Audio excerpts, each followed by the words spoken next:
아니요, 안 봤습니다. 앞으로도 안 볼 겁니다. 이게 스트리트 우먼 파이터가 싫은 게 아니라요. 그분들을 선생님은 백스테이지에서 많이 마주했지 않습니까? 이번에 스트리트 우먼 파이터 2 같은 경우에는 정말 제가 아는 댄서들 많이 나오더라고요. 스트리트 우먼 파이터 1 때는 제가 아는 댄서들 거의 안 나왔는데, 그러다 보니까 거기서 오는 괴리감이 좀 많이 커서요. 방송에서 보여지는 모습, 그리고 백스테이지에서 보여지는 모습이 다르거든요. 그 편차 때문에 거기에서 오는 부담감이랄까요? 둘 다 멋있어요. 그 백스테이지에서 보여지는 모습, 그리고 이제 방송에서 보여지는 모습, 둘 다 멋있는데, 선생님은 아무래도 백스테이지에서 보는 모습이 더 익숙하다 보니까 웬만하면 잘 안 보려는 편입니다. 비슷한 게 이제 쇼미더머니 같은 경우에도 선생님이 힙합 콘서트를 기획을 하는데도 웬만해서 잘 안 봤다. 그냥 기획할 때 필요한 정도의 정보량만 딱 얻을 것이 풀로 보지는 않을 생각입니다. 그렇지만 아무래도 댄스 행사를 많이 기획했다 보니까 이 스트리트 우먼 파이터가 댄스 씬에 어떤 영향을 미쳤는지에 대해서는 알고 있거든요. 그래서 오늘은 요즘 또 화두가 되고 있는 이 스트리트 우먼 파이터 2의 방영에 맞춰 이 스트리트 우먼 파이터라는 프로그램 자체가 댄스 씬에 어떤 긍정적인 영향과 부정적인 영향을 끼쳤는지에 대해서 한번 알아볼까 합니다. 긍정적인 요인은 참 많지만 그 중에서 제일 꼽고 싶은 게 팬덤이 생겼다는 점. 그전에도 팬덤이 없었던 건 아닙니다. 비보이들 같은 경우에는 따라다니는 팬덤들도 있었고, 그 중에 한 사람이 선생님이었고, 그렇게 해서 이제 기획자가 되었고, 이제 스트릿 댄스 행사들을 많이 기획을 했었는데요. 근데 굉장히 소규모였고 소수였습니다. 이번 같은 경우에는 충성 팬층도 굉장히 많아졌고, 그리고 일반 팬층들도 굉장히 많아졌습니다. 비단 스트리트 우먼 파이터에 출연을 하지 않았더라도 이제 팬층이 생기고, 나아가서는 스트릿 댄스 그리고 코레오 이 전반적으로 나는 댄서가 아니고 앞으로도 댄서가 될 생각은 없지만 그래도 보고 싶어 하는 팬층들이 늘어났다는 게 굉장히 긍정적인 영향이라고 봅니다.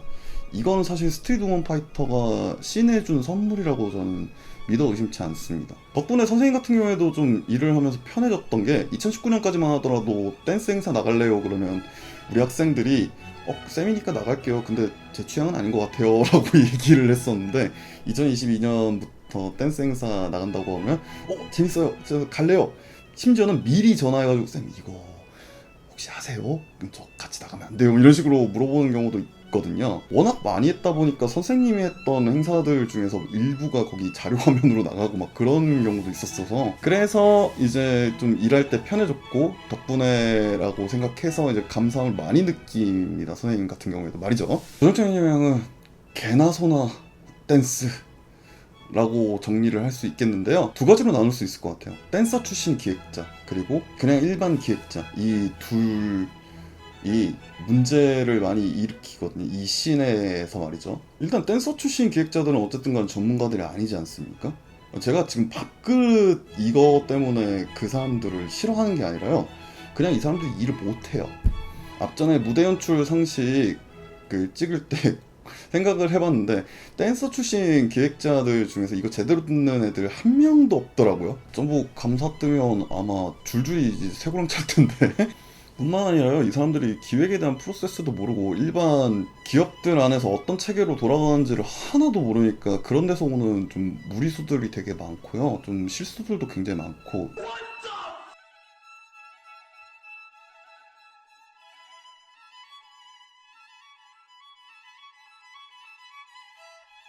근데 그 사람들이 이제 그 스트리트 우먼 파이터에 나왔던 그런 댄서들과의 친분 뿐만 아니라 되게 유명한 댄서들과의 친분을 활용해서 이제 댄스 행사를 기획을 하는데, 그 유명세를 바탕으로 진행하는 그런 댄스 행사는 오래가지 못하거든요. 지속 가능하지 못해요. 기획력이 받쳐주지 않는다면 말이죠.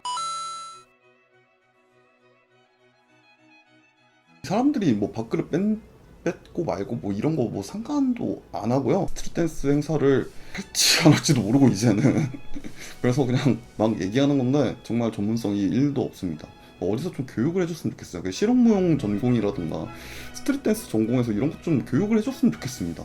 스트릿 댄스 행사를 기획하는 방법 이런 것들 말이죠. 뭐 그렇다고 일반 기획자들이나 제작자들이 잘하는 건 또 아닌 게 진짜 말도 안 되는 컨텐츠에다가 스트릿 댄스 넣고 막 댄스 넣고 막 그러는데 저는 아직까지도 왜 스트릿 댄스 그리고 댄스 경연대회가 있어야 되는지 잘 모르겠습니다.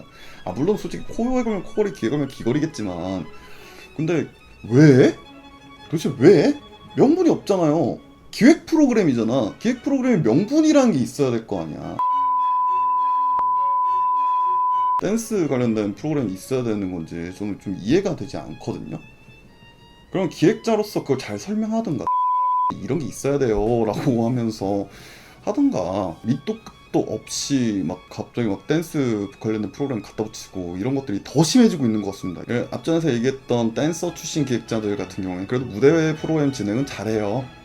토너먼트라던가 뭐 퍼포먼스 컴피티션이라던가 이런 것들은 되게 잘하거든요. 근데 이 사람들은 못해.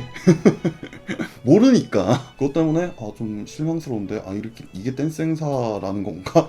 라면서 떠나는 경우도 많습니다. 탈덕이라고 하죠.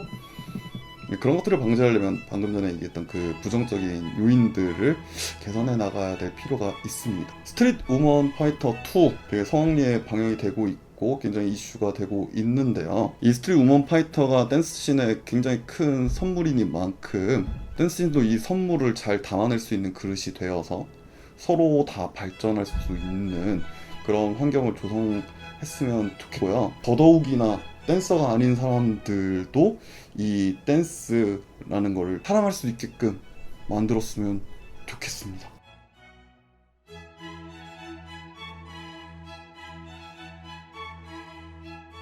여기 있는 댄서 뭐 아는 분들 있는데 특히나 리아킴님 같은 경우에는 이제 펑키리아 시절 때 이렇게 생겼지만 제가 리아킴님의 이제 학생이었습니다. 고등학생 때 말이죠. 그분은 제가 고등학생 때부터 이미 프로였고 배웠었는데 그분한테 배우다가 느꼈죠. 나는 댄서가 댄서로서 기질이 없구나 이렇게. 그래서 16년 동안은 연락을 안 하다가 작년에 한번 뵀는데 역시나 기억은 못 하시더라고요. 근데 엄청난 인파 속에서도 그 와중에서도 감사하게도 우리 제자랑 사진도 찍어주시고 되게 고마웠습니다. 네. 그래서 좀 이번에 성적 좋게 내셨으면 좋겠습니다. 제가 그렇게 얘기하지 않아도 잘 하시겠지만요. 뭐.